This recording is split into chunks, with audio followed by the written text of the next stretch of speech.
I believe you're doing great and I welcome and appreciate your presence in Cuckoo's Study Lab.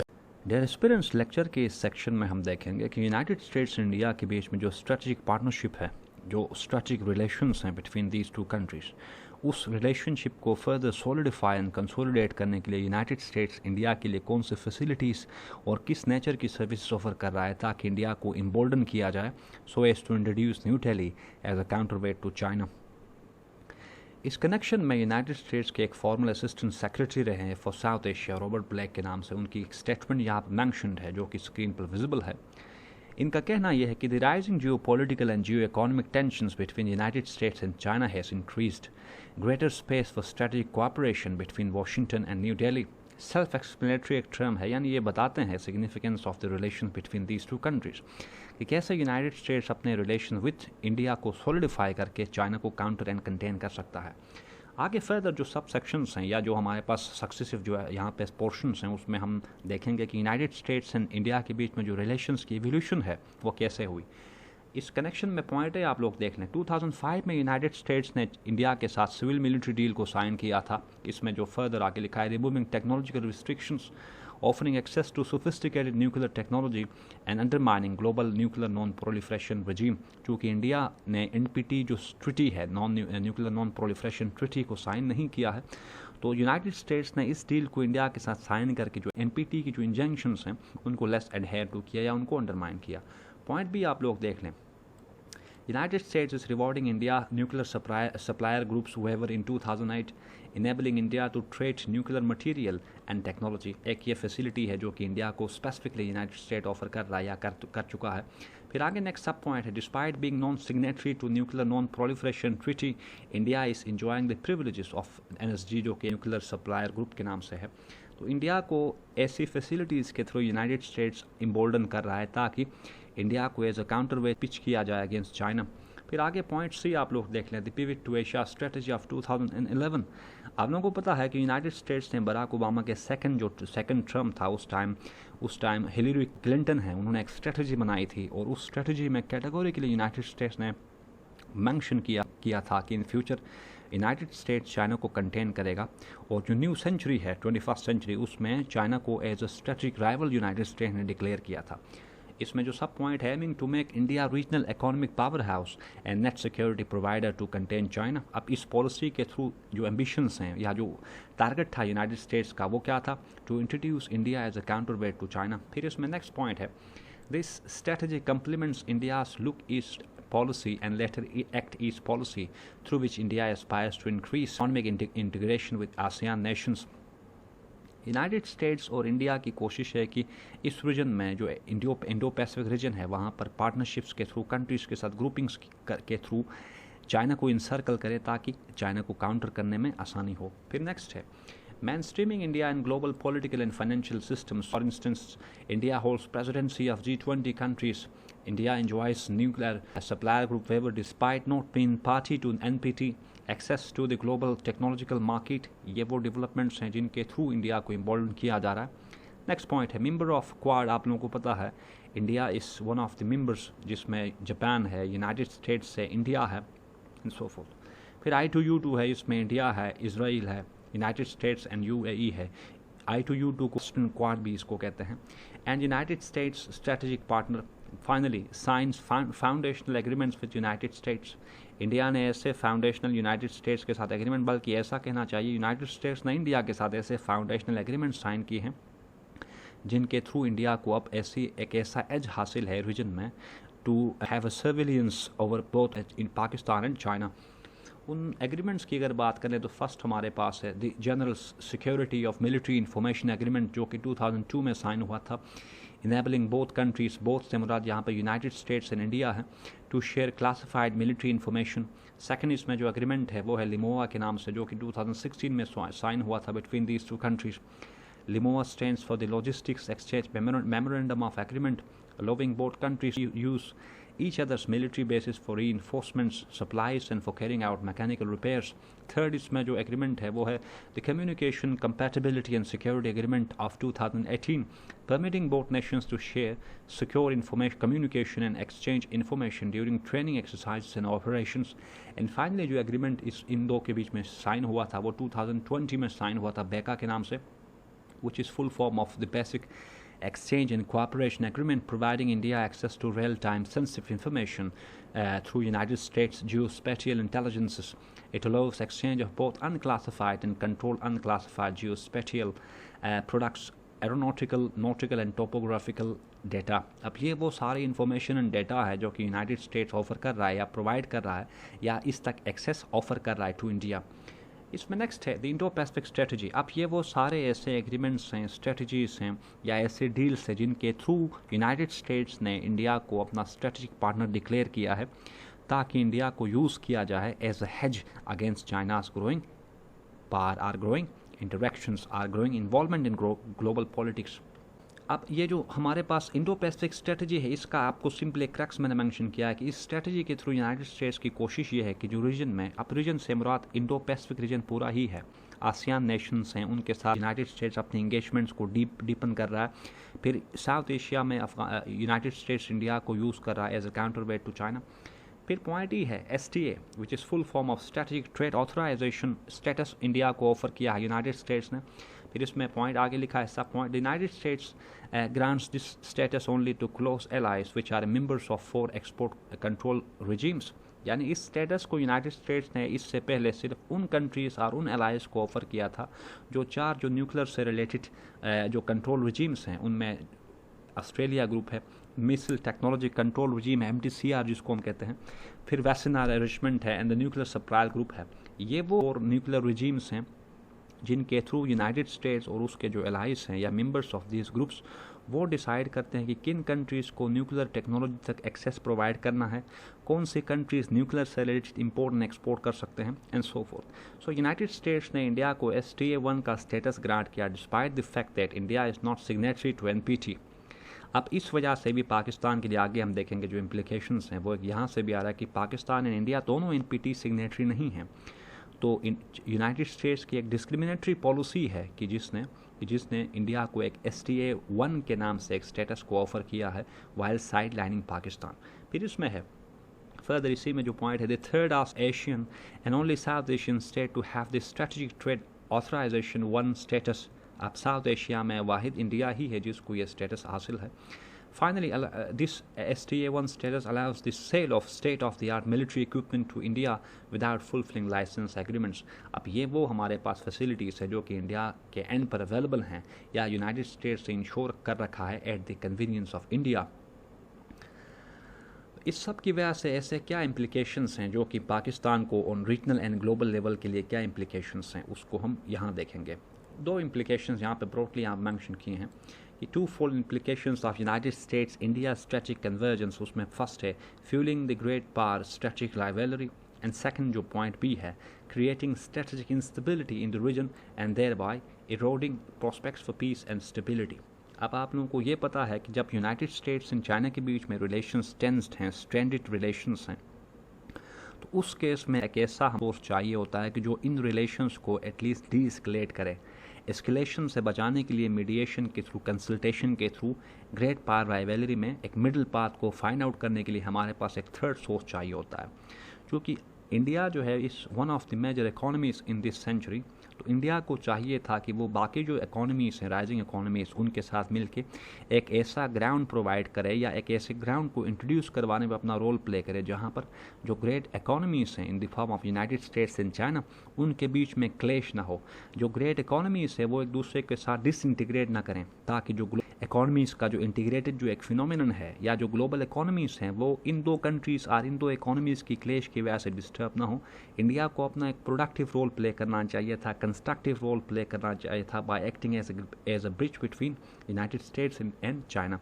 जबकि India ने अपनी relations को United states की तरफ tilt करके एक ऐसी सिचुएशन को क्रिएट करने की कोशिश की है जिसमें जो बैलेंस है या जो बैलेंस ऑफ पावर का जो एलिमेंट है वो अब यूनाइटेड स्टेट्स के फेवर में टिल्ट कर रहा है to the detriment of China, तो जिसकी वजह से जो ग्रेट पावर राइवलरी की जो इंटेंसिटी है वो फर्दर इंक्रीज हो रही है। तो इस वजह से हमने लिखा है कि the relation between these two countries in the form of India and United States are fuelling the great power strategic rivalry. अब इंडिया की इस क्लोजनेस टू यूनाइटेड स्टेट्स की वजह से चाइना के एंड पर एक सिक्योरिटी डायलेमा का चाइना शिकार, क्योंकि इंडिया चाइना का नेबर है और इंडिया एंड चाइना के बीच में रिलेशंस स्टोरी के लिए अगर देख लें तो टेंस रिलेशन रहे, क्लेशेस भी इनके बीच में होते रहे। सो इसकी वजह से चाइना को एक चाइना स्केप्टिसिज्म का शिकार है विज़ वी इंडिया। सेकंड जो पॉइंट लिखा है क्रिएटिंग स्टैटिक इंस्टेबिलिटी। अब आप लोगों को पता है कि साउथ एशियन रीजन हमारे पास एक न्यूक्लियर फ्लैश पॉइंट है जिसमें 2 न्यूक्लियर वेपन स्टेट्स हैं जो कि राइवल्स हैं। अब यूनाइटेड स्टेट्स ने अपनी उन एक्टिविटीज़ और उन फेवर्स की वजह से या उन फैसिलिटीज़ की वजह से पाकिस्तान एंड इंडिया के बीच में जो एक बैलेंस था या पाकिस्तान एंड इंडिया के बीच में एक जो पैरिटी थी उसको डिस्टर्ब किया है। साउथ एशियन रीजन में जो बैलेंस ऑफ पावर का जो हमारे पास मैट्रिक्स या स्केल था उसको डिस्टर्ब किया है यूनाइटेड स्टेट्स ने by equipping India with latest military and technological facilities. तो स्टेट्स और इंडिया की इस नेचर की इंगेजमेंट की वजह से पाकिस्तान भी एक सिक्योरिटी डायलेमा का, पाकिस्तान भी एक सेंस ऑफ थ्रेट का पाकिस्तान शिकार है, जिसकी वजह से साउथ एशिया में आर्म्स रेस और जो स्टेबिलिटी इंस्टेबिलिटी या एक्शन रिएक्शन जो सिंड्रोम हम पढ़ते हैं उसका पाकिस्तान शिकार है। तो यहाँ पे जब इंडिया अपने मिलिट्री को मॉडर्नाइज करेगा, इंडिया अपनी टेक्नोलॉजी को यूटिलाइज करेगा फॉर मिलिट्री पर्पसेस, तो उस केस में पाकिस्तान जो है ना वो बाउंड होता है टू रेसिप्रोकेट इन काइंड। तो ये हमारे पास सर्टन इसमें इम्प्लीकेशंस हैं। फर्दर इसको पॉइंट बी को हमने डिवाइड किया है इनटू फर्दर सेक्शंस। इसमें पॉइंट 1 आप लोग देख लें कि इस रिलेशनशिप की वजह से क्या हमारे पास डेवलपमेंट्स हैं। Changing the regional security architecture by equipping India with latest technology surveillance mechanisms. जब इंडिया का रिलेशन यूनाइटेड स्टेट्स के साथ अगर इंक्रीज़ होता है और in return United States India को फेवर करते हुए ऐसी टेक्नोलॉजीज इंडिया को ऑफर करता है जो ज़ाहिर बात है पाकिस्तान एंड इंडिया के बीच में जो एक सिक्योरिटी इन्वायरमेंट है या साउथ एशियन रीजन में जो सिक्योरिटी हमारे पास आर्किटेक्चर है वो डिस्टर्ब होगा और वो बैलेंस जो है वो टिल्ट होगा इन इंडियाज़ फेवर। पॉइंट 2 है India is becoming member of the missile technology control regime in 2016। अब कि हमारे पास रजीम्स का अगर इंडिया मेंबरशिप होता है तो उस केस में पाकिस्तान के लिए सिक्योरिटी जो इश्यूज़ हैं वो बढ़ते हैं। पॉइंट 3 है adding more to the existing convention asymmetry between India and Pakistan. आप मिलिटरीली देख लें या मिलिट्री टर्म्स में देख लें तो पाकिस्तान एंड इंडिया की जो मिलिट्री है उसके साइज़ में एक मैसिव डिफरेंस है।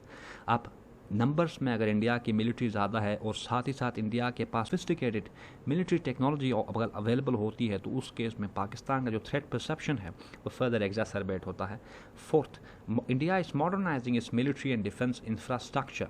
सिप्रीक की एक रिपोर्ट के अकॉर्डिंग 2021 की एक रिपोर्ट या 22 की रिपोर्ट है उसके अकॉर्डिंग इंडिया जो है उसने 76.6 बिलियन जो है ना वो डॉलर स्पेंड किए हैं अपनी मिलिट्री इंफ्रास्ट्रक्चर एंड मिलिट्री को या डिफेंस इंफ्रास्ट्रक्चर को अपग्रेड करने के लिए इंडिया ने 76.6 बिलियन डॉलर्स को स्पेंड किए हैं according to SIPRI and providing an impetus to arms race. ये ओबियस है जब इंडिया चूँकि पाकिस्तान एंड इंडिया दोनों के बीच में रिलेशंस टेंस रहे हैं, आज राइवल्स हैं, तो इस केस पे इंडिया जब अब मिलिट्री को मॉडर्नाइज करता है तो उस केस में पाकिस्तान के एंड पे या पाकिस्तान बाउंड होता है कि वो इंडिया के ऐसे एक्शंस को इक्वल करने के लिए रेसिप्रोसिटी के लिए पाकिस्तान भी अपनी मिलिट्री को अपनी जो मिसाइल डिफेंस सिस्टम है उसको मॉडर्नाइज करे। तो अभी सारी सिचुएशन में पाकिस्तान के पास कौन से ऐसे मेयर्स अवेलेबल हैं जिनके थ्रू पाकिस्तान अपनी वेलबींग को इंश्योर करवा सकता है एंड पाकिस्तान एक बैलेंस अप्रोच और ओरिएंटेशन को अडॉप्ट कर सकता है। इसके लिए पाकिस्तान को चाहिए कि वो जो ग्रेट पावर राइवलरी है उसमें इन्वॉल्व जो एक्टर्स हैं या जो पार्टीज हैं in the form of United States and China उनको कैटेगोरिकली ये मैसेज दे दे कि due in part to its domestic issues Pakistan is in no position to become part of any bloc और कैंप। पाकिस्तान को इंगेज करना चाहिए यूनाइटेड स्टेट्स एंड चाइना को और दोनों कंट्रीज़ को ये मैसेज हमारा जाना चाहिए कि पाकिस्तान के जो इशूज़ हैं in the form of unstable economy, polarise politics, rising population, climate है, डिप्लीटिंग रिसोर्सेस हमारे पास जो है, इन सब की वजह से पाकिस्तान जो है वो किसी भी एक ब्लॉक का हिस्सा बनना नहीं चाहता और पाकिस्तान साथ ये कहे कि हाँ Pakistan wants to engage both countries equally on equal footings. Pakistan की अगर बात करने विद यूनाइटेड स्टेट्स, तो यूनाइटेड स्टेट्स पाकिस्तान की असिस्टेंस पर डिपेंड करता है when it comes to ensuring stability and peace in Afghanistan. इसी तरह पाकिस्तान का जो न्यूक्लियर वेपन्स प्रोग्राम है उसके बारे में यूनाइटेड स्टेट्स हमेशा कंसर्न रहा है। तो यूनाइटेड स्टेट्स ये कभी नहीं चाहेगा कि पाकिस्तान एक ऐसा अनस्टेबल कंट्री बन के सामने आए जो कि अपने न्यूक्लियर जो एसेट्स हैं या जो न्यूक्लियर फोर्सेस हैं उनकी प्रोटेक्शन ना करे। सो पाकिस्तान की wellbeing prosperity is in the interest of United States. तो पाकिस्तान प्रॉस्पर तभी हो सकता है जब पाकिस्तान ग्रेट पावर्स के साथ इक्वल फुटिंग्स पर इंगेज करे। तो ये बात पाकिस्तान अगर यूनाइटेड स्टेट्स को कन्वे करता है तो यूनाइटेड स्टेट्स इस केस में पाकिस्तान के लिए काफ़ी हेल्पफुल होगा, और पाकिस्तान के लिए पॉसिबिलिटी है यूनाइटेड स्टेट्स एक वेवर ऑफर करे जब when it comes to CPEC, क्योंकि सीपेक के बारे में भी यूनाइटेड स्टेट्स को काफ़ी सारे ग्रीवांसेस हैं।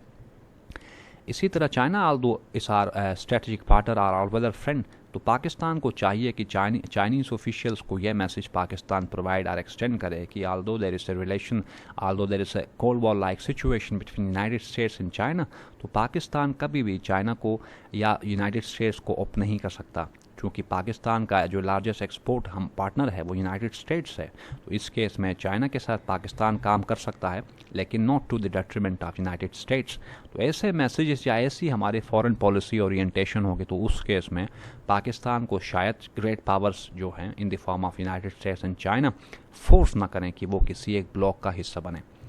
अब जब बात आती है इंडिया की, तो पाकिस्तान चूँकि हमें पता है कि एक ऐसा कंट्री है जिसकी इकॉनमी सस्टेनेबल नहीं है, जबकि India is rising as a pole in itself, जिसकी इकॉनमी जिस मैनर में ग्रो कर रही है, तो ऐसा लगता है कि within next 5 years India जो इकॉनमी है वो इंडिया को एक मेजर पार का एक स्टेटस ऑफर करेगी। तो पाकिस्तान को चाहिए कि जो अपने ट्रेडिशनल इंडिया से रिलेटेड जो अपने इशूज़ हैं, कश्मीर है, टेररिज्म है, वाटर है, इन इश्यूज़ को Pakistan politically and diplomatically resolve करे।